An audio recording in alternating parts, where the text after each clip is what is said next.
ایک بدبخت نے کہا کہ مسلمانوں کو اگر کمزور کرنا ہے تو ان سے 4 چیزیں چھین لی جائیں. 4 چیزیں جب مسلمانوں میں موجود ہیں تو یہ کمزور نہیں ہو سکتے. ایک قرآن مجید، یہ ان کی وحدت کی ضمانت ہے، اور یہ کتاب ان کی وہ ایسی پاکیزہ اور متحرک اور فعال تھیوری ہے جو کبھی بھی فرسودہ نہیں ہوتی، اور ہر دور کی ضرورت کو یہ کتاب پورا کرتی ہے.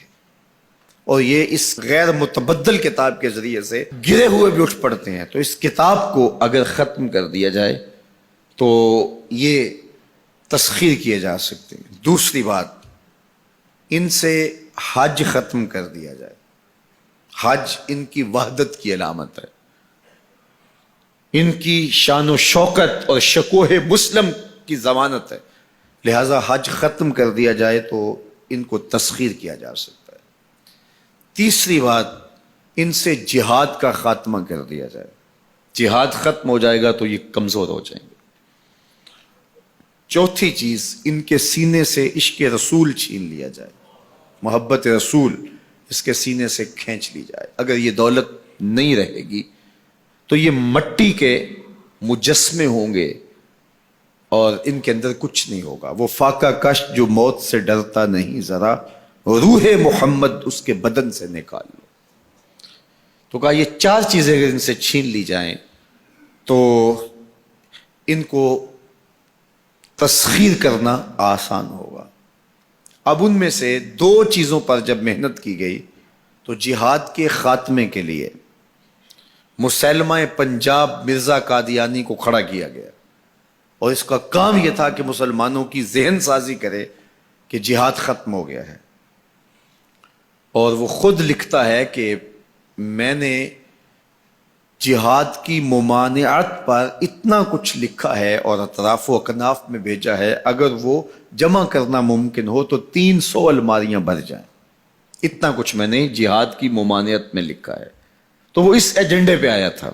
نادیدہ ہاتھ اس کو لے کر کے آئے تھے، اور وہ ایک شخص نہیں تھا، 3 شخص تھے جن کا انٹرویو کیا گیا. سب سے مناسب یہ لگا تو اس کو انہوں نے جو ہے وہ اس کام کے لیے متعین کیا، اور جتنی بھی اس کو مالی ضروریات تھی اور حکومت کی سپورٹ تھی وہ میسر تھی. اسی طرح بہاؤاللہ کو حج کے ختم کرنے کے لیے وہاں ایران میں کھڑا کیا، اور اس نے جگہ جگہ کعبۃ اللہ کے ماڈل بنائے اور کہا اتنی دور سفر کر کے جاتے ہو، یہیں گھوم لیا کرو، تمہارا ذوق پورا ہو جائے کرے گا.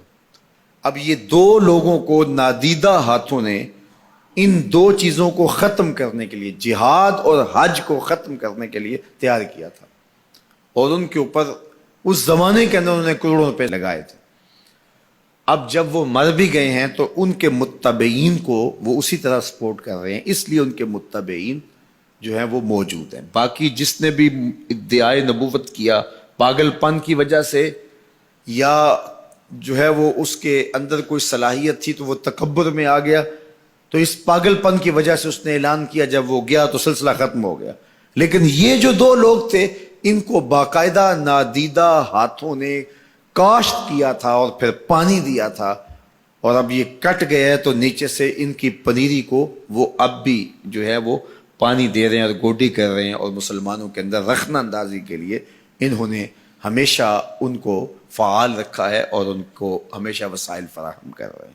اس لیے امت کو ان سے محتاط رہنے کی بہت زیادہ ضرورت ہے، چونکہ یہ نادیدہ ہاتھوں کے مہرے ہیں جو مسلمانوں کو نقصان دینے کے لیے اور ان کے اندر سے ان جذبوں کو ختم کرنے کے لیے جو ہے وہ دن رات کوشاں ہیں، اور مغرب کی جاسوسی اسلامی ممالک سے کر کے جو ہے وہ ان کو فائدہ پہنچاتے ہیں. اور مسلمانوں کے لیے بالخصوص پاکستان کے لیے یہ مرزائی اس قدر خطرناک ہے کہ علامہ اقبال علیہ رحمہ نے اس زمانے میں کہا تھا، ابھی پاکستان بننے جا رہا تھا، آپ نے کہا تھا کہ مرزائی اسلام کے بھی غدار ہیں، پاکستان کے بھی غدار.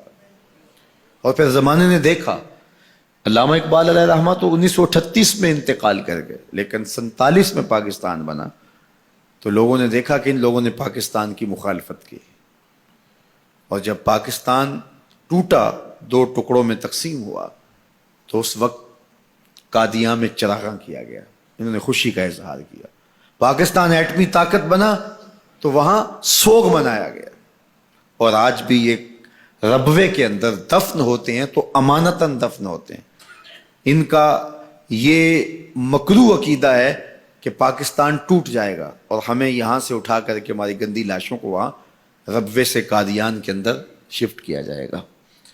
یہ پاکستان کی سالمیت پر ہمیشہ خطرہ ہے اور پاکستان کو ہمیشہ نقصان پہنچانے کے درپائے رہتے ہیں اور ان کی ہمیشہ کوشش ہوتی ہے کہ اس وطن کے اندر امن، طمانینت اور سکون نصیب نہ ہو. مسٹر بھٹو نے کہا تھا کہ جو حیثیت امریکہ کے اندر یہودیوں کی ہے وہی حیثیت پاکستان کے اندر مرزائی حاصل کرنا چاہتے ہیں. حکومت بھلے کس کی بھی ہو لیکن یہ پاکستان کے اہم مناصب پر فائز ہو کر کے جو ہے وہ پاکستان کو اپنے کنٹرول اور قابو میں لینا چاہتے ہیں. لیکن اللہ بھلا کرے ان لوگوں کا جنہوں نے دن رات کی کاوشوں سے، محنتوں سے آئین کے اندر ان کو غیر مسلم قرار دلوایا.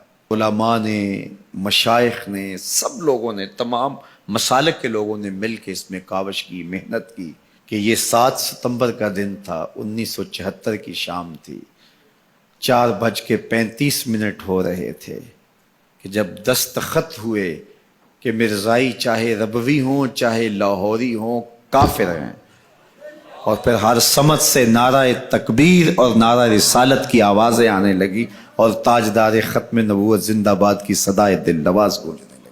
پھر اس وقت سے لے کر یہ پاکستان کے خلاف سازشوں میں اور زیادہ مصروف ہو گئے. پوری دنیا کے اوپر پھیلے ہوئے مرزائی پاکستان کو رسوا اور بدنام کرنا چاہتے ہیں مختلف ممالک کے اندر، اور ان کے مختلف ممالک کے ساتھ تعلقات ہیں مختلف بنیادوں پر، کیونکہ یہ تھے ان کے اور ان کے خود کاشتہ پودا تھا مرزائیت جو یہاں لگایا گیا، یہودیت کا خود کاشتہ پودا ہے. لیکن مرزائی یہ نہیں سمجھتے کہ پاکستان یوں ہی نہیں بنا، یہ کسی حادثے کا نتیجہ نہیں تھا، پاکستان محبوب کی نگاہوں کا نتیجہ. اللہ کے خاص فضل سے یہ پاکستان ماض وجود میں آیا، اس لیے یہ مٹنے کے لیے بنا ہی نہیں تھا، قیامت تک قائم رہنے کے لیے بنا.